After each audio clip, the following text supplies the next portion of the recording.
It's the Black Real Estate Dialogue. Tune in. Tune in. Tune in. Tune in. Let's just get right into it. So can you let us know, like, what is the land bank and why would someone even want to consider that as a way to look for properties? Yeah, so I'm in, Memphis, Tennessee. Well, right outside of Memphis, Tennessee, and I'm a Memphis native. And so here in Memphis, the land bank it's basically the county. It's the municipality. The county has a bank of properties that they kind of take possession of when those properties go tax delinquent. And I'll kind of get into how that works. So a lot of times, when people get property, this happens a lot when people inherit properties or when an owner passes away. The property could be paid off from a mortgage standpoint. Like you don't owe the bank or any mortgage company any money on the property. So you own it free and clear from that perspective. But what happens quite a bit here is that, like I said, the owner may pass away um, and may not have any heirs, or heirs inherit the property and they think, hey, I own, this property is owned free and clear. But even if you don't have a mortgage, you have to pay your property taxes. And so what happens in those cases is if you own a property and you're not paying the taxes, you can get so far behind, you get so tax delinquent that the county pretty much places a lien on your property. And, you can ultimately lose that property due to not paying those property taxes. So what happens here in Memphis and Shelby County is, when you get delinquent on those taxes, um, obviously the county tries to contact you, say, hey, you actually get like a summons, you know, uh, about, paying your taxes or whatever. And so if there's no response there and you don't, contact the county and kind of work out a plan, you may not have the money to pay it all. They may work out a plan with you to get those taxes paid, those back taxes paid. They don't hear from you. Um, they're going to place your property in a tax sale auction. And so it's pretty much self-explanatory. They get that pool of properties, um, and there's an auction, and the property goes to the highest bidder. And a lot of times it's pennies, it's pennies compared to what the properties are worth. And so all the properties don't always sell in those tax sale auctions. So what happens in that case, say, hey, these 20 properties over here, no one bid on them, they did not sell. That's when the county steps in and say, we're going to take ownership of these properties in the county land bank. And so that's how properties end up in the land bank, in the county land bank. And so what they do there is they basically publish the list of properties that they have. Say you or I obtain that list and we say, hey, I know this area. I'm gonna go take a look at this property. I will say, let me say this before I get too far. This is not like the MLS. This is not like, you go on realtor.com and you see a bunch of properties with pictures and addresses and all that. All you have is a list with the address. You might have the parcel number. What type of property is it? Is it a vacant lot? Is it a house? Is it a duplex? Is it a commercial building? Whatever it is. And you have to do all the legwork on your own. So you have to physically go to that property. In most cases, they're boarded up. But on land bank properties, you can legally enter them you can take the boards down and enter the properties, but they just ask you to, once you leave, to secure the property back, put the boards back up and things like that. But it's all on you to do all the lead work, all your due diligence. See, you may get over there, the house is burned down, or, it's totally dilapidated. It's not worth, trying to rehab it. So you have to do all that lead work on your own. So once you do that and you find a property like, hey, I think this will be a good investment, you contact the land bank, say, hey, I would like to purchase this property at 123, Shelby County Avenue. And what you'll do is you have to put down a deposit. It's typically, $1,200 to $1,500. You have to put that deposit down. And once you do that, they then are obligated to publicize that, hey, Andre Harris is bidding to buy property at 123 Shelby County Avenue. Are you looking for a community of like-minded individuals and access to experts in real estate? Yeah. Are you interested in real estate but need more support and guidance? You know who it is? The Black Real Estate Dialogue presents the Real Estate Investing Community. No matter how much or how little real estate experience you have, we've created a community for you because your perspective is important.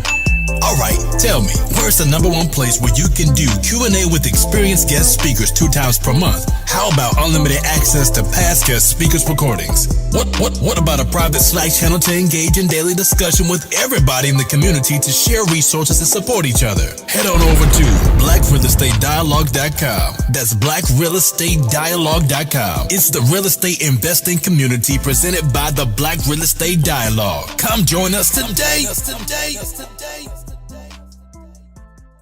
They have to put that in a publication so that if for any reason anybody that has any interest in that property, a long lost relative, whoever, and they say, hey, somebody's about to bid to buy this, they can kind of take action at that point. In addition to that, other investors see that and say, hey, let me go check out this property that Andre Harris is interested in. So they may go see it and say, yep, that's a good property. So they'll call the land bank and say, hey, I want to put a bid on this same property. So if you get that situation where you got multiple investors that put a bid on the property, then at that point, you'll have to get into a bid off situation. So it'll go, if 10 people put a bid on it, they'll do a bid off between those 10 individuals and it'll go to the highest bidder. But, if you get lucky, which I have, been lucky a couple of times, you'll be the only person to put a bid on the property. And if that's the case, you get it. So typically, those properties are, I'll say this, when I bought those properties, and this was several years ago, I bought 3 properties from the land bank. I bought one for $7,000. I bought one for $8,000, and I bought one for $10,000. So I bought 3 properties for under $40,000, and these are all at least 3-bedroom properties, brick construction. And so I was the only bidder, so I got them for that amount. And so, that doesn't happen all the time. I put a bid on several others, and there was a lot of other investors that bid it also, and it drove the price way up, and it just, I wasn't able to afford it, because that's another thing. If you do win the bid, after you win the bid, you got, I think, 30 days to pay it. So it's no bank. You can't go to a bank to get lending. You have to have the money to purchase this. And so it's a good investment, but it does take you have to have the cash to make the purchase. So Got so it. so there are pros and cons to it. You get a very deeply discounted property, but you can't get any financing to buy it. And in addition to that, you say you got a property and you say, I want to sell this. I don't have time to rehab this or, put the work in. I'm going to sell this to Sam. I know Sam wants to invest in Memphis. I'm going to sell it to him.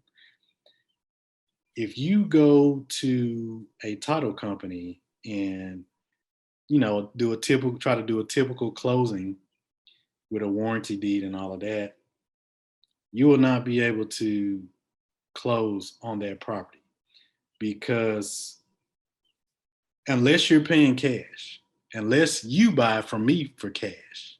Yeah. But if you're getting any kind of bank financing, you won't be able to close it because of the title.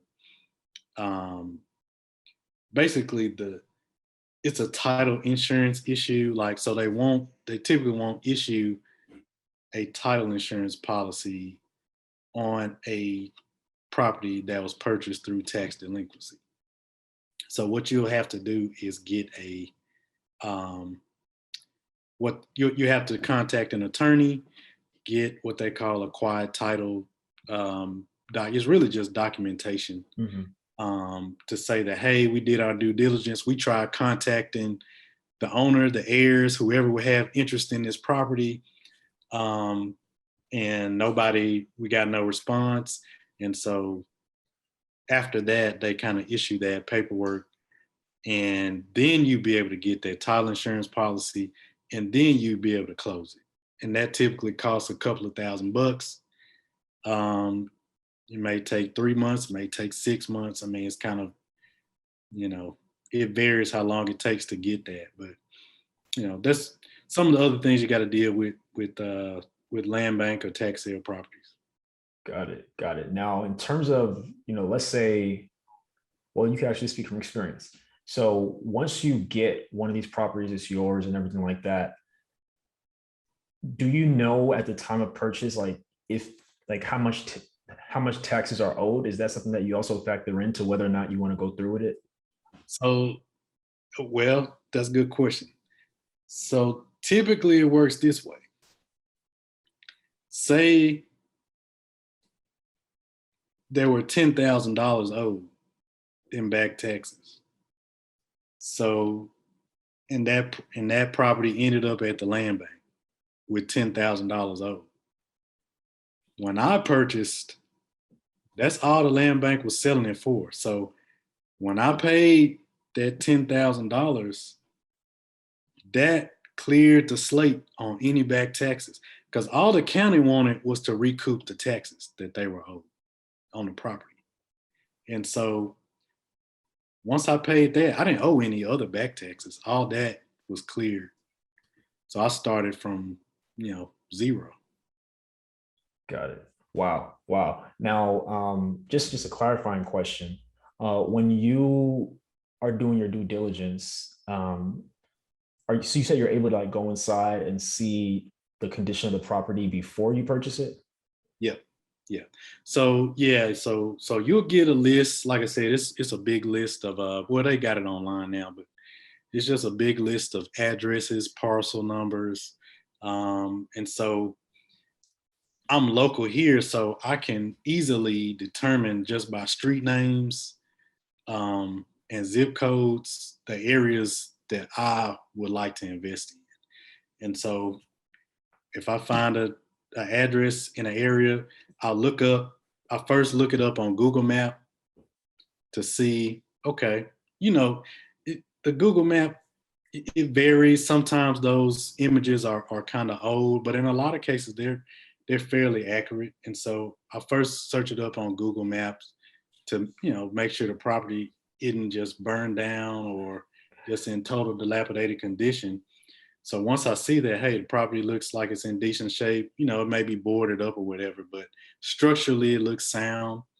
I'll drive over there. Typically I'll take I used to take my father-in-law with me. Mm-hmm. He used to help me out quite a bit. We'd go over there, take the boards down, walk the property, and get a general idea of the rehab needed. And if I thought it was a good deal, I'll put my offer in on it. Hi everyone, Sam here from the Black Real Estate Dialogue. Make sure to hit that notification bell and that subscribe button, and to visit us at blackrealestatedialogue.com.